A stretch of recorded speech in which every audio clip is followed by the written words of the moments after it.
Cleavage? People want cleavage. Showcase it. Those. That's me. So Erika Kirk actually had 2 boyfriends within the 5 years before meeting Charlie Kirk. So why lie about this? This is ridiculous. Okay, that's good. For years, Erika Kirk has presented a very polished version of her past. The story was always clean and controlled. No serious relationships, no messy history, and absolutely nothing that could clash with her religious image. That's the narrative people were meant to accept. But now, older details are resurfacing, and they raise some serious eyebrows. According to online discussions, there's a private tape that was never meant to circulate. And there's also a man from her past who may not have fully disappeared from her life. When those pieces resurface together, the timeline suddenly feels off. Before Charlie Kirk ever entered the picture, Erika wasn't exactly unknown. She held the title of Miss Arizona and even appeared in a music video, which already challenges the idea that she lived entirely out of the spotlight. Between 2014 and 2015, multiple reports claim she was not single. She was allegedly in a long-term relationship with a minor league baseball player named Tyler J.T. Massey.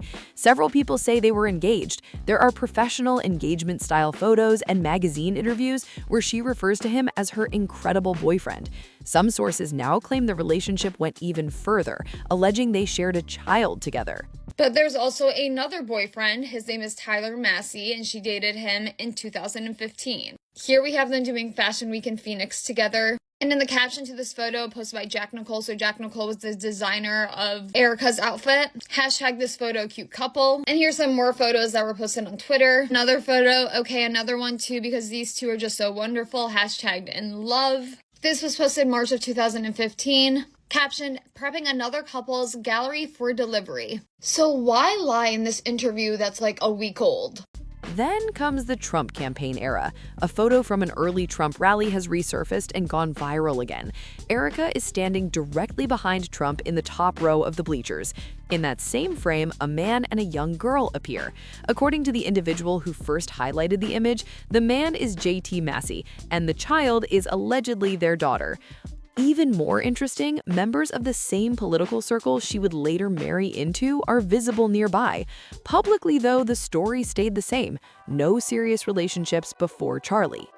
This is where the timeline really starts falling apart, because it wasn't just one inconsistency, it kept happening. Back in 2014, long before Charlie, before Turning Point, and way before the Tradwife image, Erika and JT filmed a 15-minute audition tape for The Amazing Race. This is the video people are now referring to as the so-called private tape.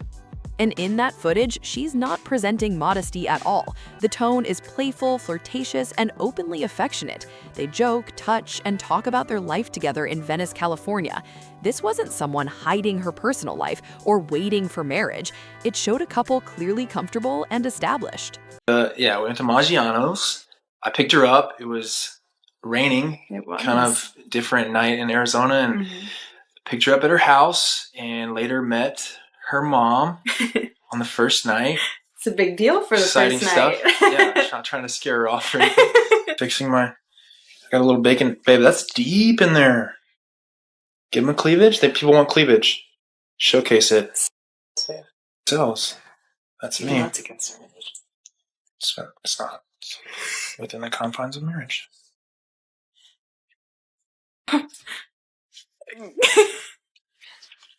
We need... What? We're checking the light? Oh, okay. Now that clip is being placed right next to the image she later built at TPUSA, and the contrast is hard to ignore. But the contradictions don't stop there. In that same video, she says she lived in China, specifically Chongqing. I've lived in China, I've lived in Chongqing, I've been to Romania, I've been to Croatia. Later, on Candace Owens' show, she says she only visited China for 2 weeks as a tourist. America. She actually never lived there. They said that she simply visited for 2 weeks, you know, like a tourist, just to visit the Great Wall and perhaps see other monuments in history. Charlie Kirk has also said she lived there for 6 months. Unlike you, my wife lived in China for 6 months, and she'll show you the videos. She'll show you the images. They don't have a regard for human life. They don't value people as the individual. All three versions can't be true at the same time. She also talks about living in Puerto Rico and cohabiting with JT in California, yet her later public story becomes being single in New York since 2013. Those timelines clearly don't line up. And now, to add even more pressure, old television footage is resurfacing too. Before Turning Point, before Widowhood, and before the CEO title, Erika appeared on Summer House in 2019, once again chasing visibility and media exposure. That part matters because it challenges the idea that she stayed away from the spotlight until later. But things get more uncomfortable after Charli enters the picture. Multiple witnesses now claim that even after her engagement, Erika was still allegedly circling back to JT Massey. At the Peach Bowl in Atlanta, she's photographed cheering for Charli's favorite team, but the man closely beside her wasn't security or family. According to one source, the two appeared overly familiar and physically close. After seeing later footage of JT, that same source now says they're 87.5% sure the mystery man was him. If true, that suggests this wasn't a chapter she fully closed. It may have stayed open. In shared messages, people point out how Erika clearly has a type, and according to those observers, Charli didn't exactly fit the pattern. That leads to the bigger question people don't want to ask out loud. If her public image was carefully curated, if past relationships were quietly erased, and if resurfaced footage shows a completely different version of her, then it's not just about what's been revealed, it's about what hasn't surfaced yet. Before we talk about the two boyfriends, let's watch this clip where Erika Kirk is lying to us. I lived out here. I was here for 5 years. I never dated here because I saw vicariously through my roommate how terrible it was. Somehow getting drinks was the replacement of having coffee and breakfast. I personally would rather have coffee or brunch with someone than going, I don't drink. I find it unproductive. I do want to pause here and talk about Erika Kirk on Summer House. Mind you, she was on season 3, which was filmed the summer of 2018. And apparently her and Charli did start dating the summer of 2018 as well. And everyone. This is ridiculous. I also This really strong. enjoy these straws. Okay, that's good. You're a bright light in a very dark place. So let's go grab a mojito. So distracted to it. Can I get your number? Like, Yeah. how do you text with those nails that long? They're real. Buried in older clips is also a video of Erika doing an interview pitch, trying to break into the fashion world and specifically aiming to work with Diane von Furstenberg. Public records show Diane von Furstenberg's son, Alexander von Furstenberg, appears as a listed contact in Jeffrey Epstein's address book from the 1990s and early 2000s, a fact reported in multiple outlets, with no allegation of wrongdoing stated here. Additionally, Ghislaine Maxwell was photographed attending a DVF fashion presentation in New York in 2006, adding another layer of discomfort people online are now debating. Erika Franzi was actively trying to break into that exact elite fashion and modeling circle, the same world that, in hindsight, many now view as deeply compromised. And that's why this story isn't stopping here. As more pieces surface, people online are asking why this matters so much and why the internet is spiraling over it. The image Erika Kirk later presented to conservative audiences was crystal clear: traditional values, modest behavior, and a life guided by strict Christian principles. That image didn't happen by accident. It became the backbone of her credibility. When she stood beside Charli at Turning Point events, spoke about faith and family, and positioned herself as a role model for conservative women, the message was simple: she lived what she preached. But now, resurfaced footage and accounts suggest that the pre-Charli version of Erika was living a very different life, one that appears to clash directly with the values she later promoted. And this goes beyond simple contradiction. For critics, the concern isn't just hypocrisy, it's whether the public was presented with a carefully curated version of the truth. The Miss Arizona connection stands out for a reason. Beauty pageants operate inside a very specific culture, with strict expectations. Contestants are trained to project certain values, follow behavioral rules, and maintain carefully polished images. Winning in that world means knowing how to perform a role, and Erika clearly mastered that skill. Competing and succeeding in pageants taught her how to present exactly what judges wanted to see. That ability, crafting and maintaining a public persona that may or may not reflect private reality, seems to have followed her well beyond the pageant stage. From pageants to music videos to reality show auditions to becoming a conservative political wife, there's a clear pattern. She consistently adapted her image to fit whatever role benefited her at the time. According to people who knew them back then, the relationship with JT Massey is where things become especially complicated.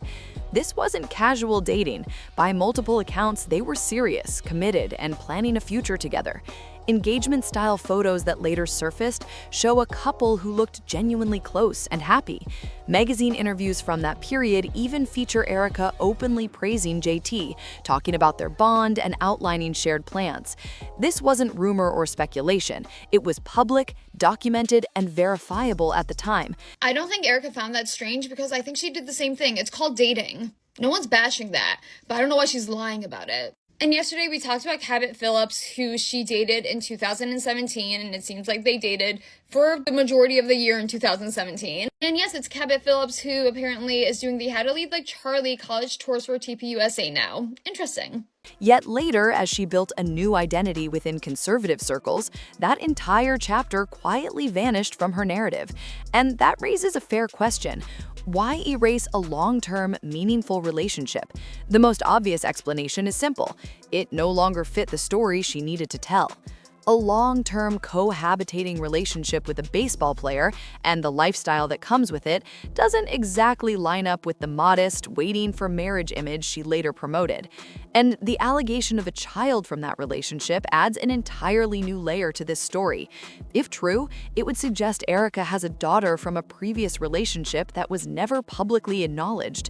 And that's not just leaving details out, that's potentially hiding a major part of her life. To be clear, there is absolutely nothing wrong with women having children from past relationships. That's not the issue here at all. The concern is the alleged erasure and the construction of a public narrative that left out something so significant.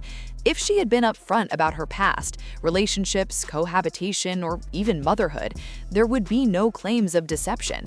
Instead, critics say she chose to present a version of herself that didn't fully match reality, and that decision is now being questioned. The Trump rally photo is especially striking because it connects multiple threads at once. There's Erika, not yet married to Charlie, standing directly behind Donald Trump at a major political event. And according to sources analyzing the image, JT Massey and the alleged child appear to be there with her as well. This wasn't two separate worlds colliding later. This was all happening in the same space at the same time, inside the very political circles that would soon define her future. Some analysts believe this photo marks a major transition moment.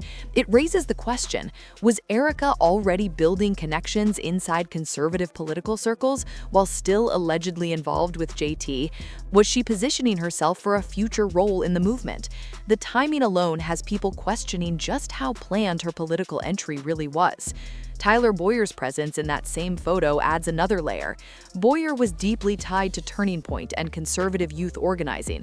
His family being visible in the same crowd suggests Erika's path to Charlie and TPUSA may have involved more networking and strategic alignment than the organic love story later presented. And that brings us back to the Amazing Race audition tape, because this is where the contrast between past Erika and present Erika becomes impossible to ignore. Reality show audition tapes are meant to be bold, high energy, and attention-grabbing. Contestants are encouraged to show chemistry, personality, and star appeal. The footage now circulating shows Erika fully leaning into that format. She's playful, flirtatious, expressive, and completely comfortable showing affection on camera. That audition captured lighthearted physical comedy, casual closeness, and strong chemistry, all submitted willingly for national television. When placed next to the image she later promoted, the difference is striking, and that contrast is exactly why people online can't stop talking about it. There's nothing inherently wrong with that kind of behavior. Reality show couples are often playful and affectionate. That's literally what makes the format entertaining. But here's where the issue comes in. This is the same woman who later presented herself as a modest, traditional, conservative Christian wife. The person in that audition tape and the woman standing beside Charlie promoting traditional values look like two completely different versions, and that shift happened fast. To critics, it almost feels like she studied what conservative audiences wanted and decided to become exactly that. The living situation claims are especially troubling because they directly clash with her later statements. In the audition tape, she talks about living with JT in Venice, California. Elsewhere, she mentions living in Puerto Rico, traveling extensively, and experiencing life in multiple places, including claims of time spent in China. But when her story was repackaged for conservative audiences, all of that disappeared. Suddenly, the narrative became single, pure, and living quietly in New York with no serious relationships or complicated past. These aren't small inconsistencies. They're major contradictions about where she lived, who she lived with, and how she was actually living. The China timeline is where things get especially confusing. In one version, she lived there for an extended period. In another, she only visited for 2 weeks as a tourist. Charlie himself once said 6 months. Those aren't details someone casually mixes up. Living somewhere and visiting somewhere are completely different experiences. So why does the story keep changing? Is it because the truth doesn't fit the image, or because there's more she doesn't want people digging into? The inconsistency itself raises more questions than it answers. Erika's appearance on Summer House in 2019 is another key piece of the puzzle. By that point, she had already begun shaping a conservative public image, yet she still chose to pursue mainstream exposure on a Bravo reality show. And let's be real, Summer House isn't exactly known for traditional conservative values. The show centers on young adults partying in the Hamptons, which makes people ask, what was the strategy here? Was she trying to keep one foot in both worlds? Was this before she fully committed to her conservative rebrand? Or was it simply a calculated move to stay visible wherever cameras were available? Then comes what many consider the most explosive claim of all. According to multiple sources, after her engagement to Charlie, Erika allegedly remained in contact with JT Massey. The Peach Bowl incident is central to this discussion. Witnesses say Erika was seen at the event with a man who wasn't Charlie, behaving in ways that appeared overly familiar. After reviewing photos and footage, those same sources say they are 87.5% certain the man was JT Massey. If accurate, that would suggest not just past inconsistencies, but overlapping relationships during her engagement. The claim that Charlie wasn't her usual type cuts especially deep. People who knew Erika before Charlie say he didn't match the kind of men she was typically drawn to, adding yet another layer to why so many are questioning the story they were told. JT Massey fit a very different mold. He was athletic, conventionally attractive in a more traditional sense, and tied to a lifestyle far removed from politics. Charlie, on the other hand, was older, more intellectual, and far less focused on physical presence. That contrast is why some observers believe Erika's relationship with Charlie may have been more strategic than romantic.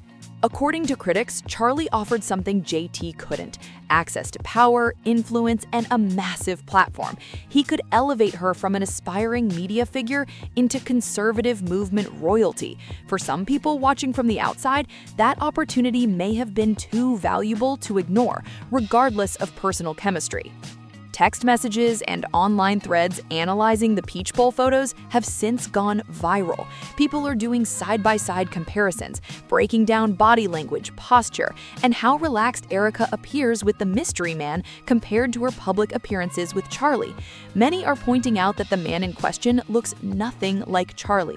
What unsettles people most is the implication. If Erika was capable of allegedly maintaining a private connection with an ex while publicly engaged, it raises uncomfortable questions about how compartmentalized her life may have been. If she could keep separate worlds from colliding that effectively, then critics argue it naturally leads to more questions, including what she knew, when she knew it, and how much of her public story was carefully managed. And that brings us to the connection many people are now side-eyeing: the Diane von Furstenberg link and its proximity to the Jeffrey Epstein network. This is where the story takes a darker and more uncomfortable turn. Diane von Furstenberg is a legendary name in fashion, and for young women trying to break into modeling or design, seeking access to that world would be completely normal. But years of investigations and reporting have shown that parts of the fashion and modeling industry in the 1990s and early 2000s were deeply compromised by the Epstein-Maxwell operation. That network used the promise of modeling careers, elite access, and powerful social connections to manipulate and exploit vulnerable young women. These aren't rumors. Alexander von Furstenberg's name appearing in Epstein's address book is a documented fact, and Ghislaine Maxwell attending DVF fashion events has been photographed and widely reported. Because of that history, when people see footage of Erika actively trying to enter this exact fashion world during the same general era when Epstein and Maxwell were most active, it naturally raises uncomfortable questions. Was she ever exposed to those circles? Did she attend events where questionable figures were present? Did she unknowingly cross paths with people later linked to that environment? To be absolutely clear, there is no evidence connecting Erika directly to Epstein, Maxwell, or any criminal activity whatsoever. But given what is now known about that industry during that time, critics argue the overlap alone is enough to make people uneasy. And that's why this part of the story has sparked such intense debate online. The proximity alone is what many people find troubling. Erika was actively trying to enter a world that we now know was compromised in serious ways. Fashion and modeling in New York during that era often meant exposure to powerful people and environments that later proved deeply problematic, and that's why this matters. Beyond Erika's personal history, critics argue that if she had any awareness or exposure to those circles, it could have created vulnerability or leverage. History shows that powerful institutions and individuals sometimes collect information on rising figures because that knowledge can be useful later. That raises uncomfortable questions. Did anyone have information about Erika's past that could have been used to influence or pressure her? Is that why her history appeared increasingly sanitized once she entered conservative politics? Was this about getting ahead of possible exposure or simply a calculated reinvention? The fashion industry angle also sparks questions about how Erika supported herself before Charlie. Beauty pageants, modeling attempts, and reality show auditions don't usually provide steady income. So how was her lifestyle funded? Who was she connected to? And where was the money coming from? Online investigators have begun combing through her old social media, tracking who she appeared with, where she traveled, and what events she attended. The picture that's forming is of someone highly ambitious, extremely social, and skilled at gaining access to elite spaces. Those same skills, networking, image control, and strategic positioning, would later serve her extremely well in conservative politics. But critics keep asking the same thing. Where did she learn them? Who taught her how to move so comfortably in elite circles? And how did someone from Arizona adapt so seamlessly to those environments? The pieces of Erika's past now resurfacing paint a picture far more complex than the image she presented to conservative audiences. The traditional wife, the modest Christian woman, the devoted partner. Critics argue that version of Erika appears to have been carefully constructed to appeal to a very specific crowd. What makes this unsettling is how well it worked. For years, she successfully maintained that image and became a trusted figure within conservative circles. She was held up as an example of what conservative women should aspire to be. Her advice on relationships and family carried weight. Her opinions on politics and culture were amplified and respected. But now, critics say that credibility may have been built on a foundation that doesn't fully hold up. They argue conservative audiences were sold a version of Erika that may not have reflected her full reality, and they accepted it because she knew exactly what they wanted to see. That leads to the question people keep asking. What else is still out there? What other footage exists? What other relationships went unmentioned? And what other chapters of her past could still surface? Each new revelation seems to raise even more questions. As people dig deeper, more inconsistencies are being flagged. Online investigators are now combing through everything, archiving old Instagram posts, preserving clips before they disappear, and analyzing photos for context and connections. And judging by the pace, this story doesn't look like it's slowing down anytime soon. Videos are now being picked apart with inconsistencies with Erika's public statements. What started as curiosity has turned into a crowdsourced investigation with thousands of people contributing pieces of the puzzle. One person recognizes a face in the background of an old photo, another uncovers an interview that contradicts a later claim. Others trace social media connections that were scrubbed but never fully erased. The internet doesn't forget, and when enough motivated people start digging, digital breadcrumbs resurface fast. Each discovery chips away at the carefully maintained image, and with every new reveal, questions about Erika's role in Charlie's story grow louder. If so much of her past appears misrepresented, can anything she said about Charlie's situation be trusted? If she could allegedly maintain 2 separate lives during her engagement, what else might have been hidden? The conservative movement that embraced her is now facing a harsh realization. Many feel they trusted, defended, and elevated someone who may never have been who she claimed to be.